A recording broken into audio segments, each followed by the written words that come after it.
Hi everyone, my name is Kevin, this is Share the Loop, and I'm here to tell you stories. So stories about what, you may ask today? A series of architecture videos. Basically, 4 years ago, I had a training about how to become a tour guide in the tourism school of Toulouse, Grand Sud Formation. In this training, I had a teacher that was himself a professional guide, and he gave us a lot of information. We are doing the lesson in the street, and he gave us information about why a building is like this, why a facade is like that. Many details, many context informations. So thank you, Jean-Pierre Baron. If you see this video, this is because of you, that everything like this is possible, and this channel too. Moving on, I decided to create my own tours. I studied in Paris, but then I continued in Toulouse and then in Madrid. I had planned to do it in Lisbon as well, but this is a project that I haven't achieved yet.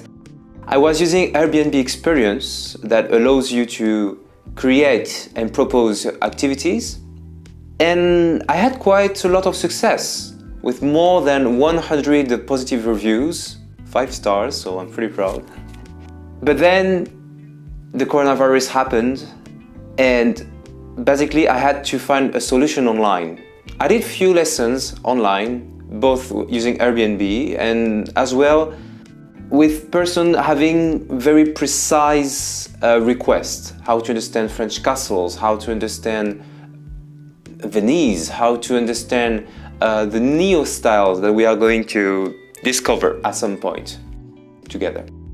And since I haven't seen many YouTubers do this kind of things in a very fun and engaging way, I decided to give it a shot and try to explain you the different styles, how to recognize them. I'm used to say 90% of the time, because sometimes it's very, very tricky or impossible.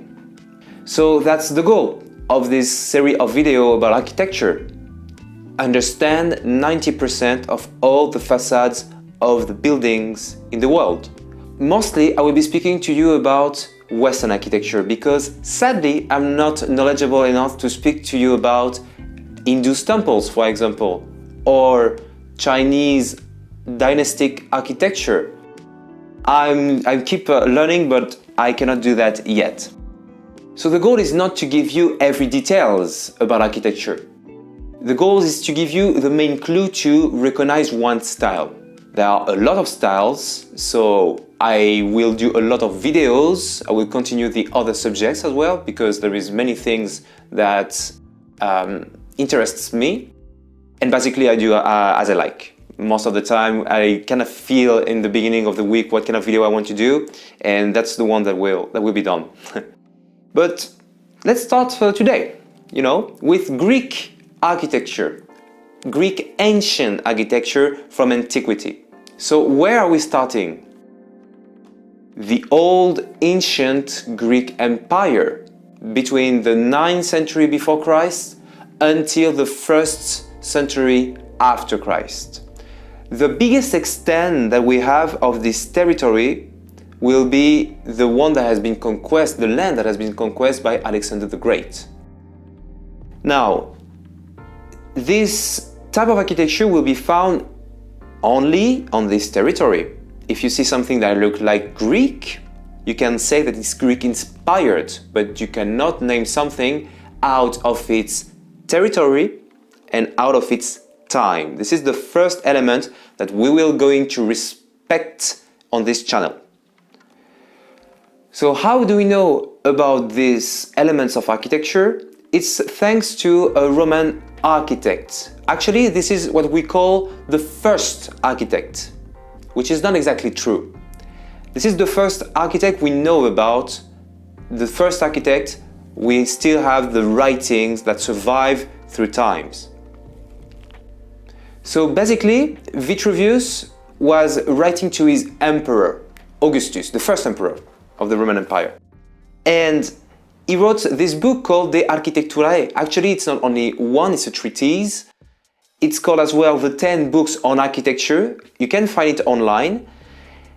And he gave us 3 big principles. All structure should respect firmitas, utilitas, venustas.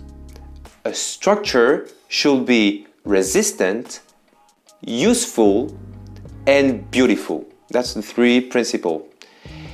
If it's not the case, you can say that it's not proper architecture.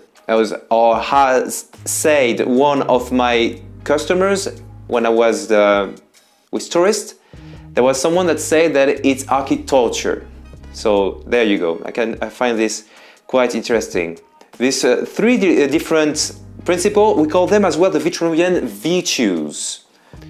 So Vitruvius said that human beings build structure to protect themselves from elements, like animals, birds that build nests. But the more time passes, the more new techniques appear, the more you master your craft. And Greek people did so, having a new sense of proportion, creating these 3 orders that we all have learned at school and all forgotten about: the Doric, the Ionic, and the Corinthian orders. They were all different names taken from the ethnic groups of Greece: the Dorians, the Ionians, and the Corinthians. Having this new sense of proportion, Greek will be able to build temples that are very well nice to the mind and the eye. Therefore, they will be able to try this challenge, that is figuring out the proportion of the human being. So the human being is supposed to be the ultimate work of architecture to achieve in sculpture. Now, like I said, I'm not going to give you every information about the different orders. I don't want you to know all of them. I want you to recognize 2 things. First of all, in the Greek temples, you have this triangle. It's called a pediment. I will put an image, I guess, here or there, so we are going to see. And then you have these 3 different orders. So how can we recognize them? It's important because you will see them even in later style, way after. Vitruvius is actually the person that influenced the most classical architecture. So you need to understand how all of this element works, because you will find them again and again, okay? In Greek architecture, of course, but in all the Western world and different times periods, Greek-inspired architecture. So this is the Doric orders, and you can see that the columns are pretty thick. They are not very tall, and they are not very detailed. Okay, we are going to focus on columns and about the heads of the columns as well. The Ionic orders have columns that are a bit thinner and taller as well. You have these spirals around as well, the top of the columns. And the Corinthian is the last one. It's the most decorated of all, and you have some leaves all around the top of the columns. I have a mnemotechnic way of remembering all of that, and this is how it works. Think about Doric like a very simple word to pronounce, so you know it's the most simple of all. Think about the Ionic with the 2 spirals spinning, doing this sound, yo yo yo yo yo. It's dumb, but it works. Ionic. And the Corinthian is a complex name, and it's the most complex column of all. So Corinthian will be a complex word for a complex column, the Corinthian order.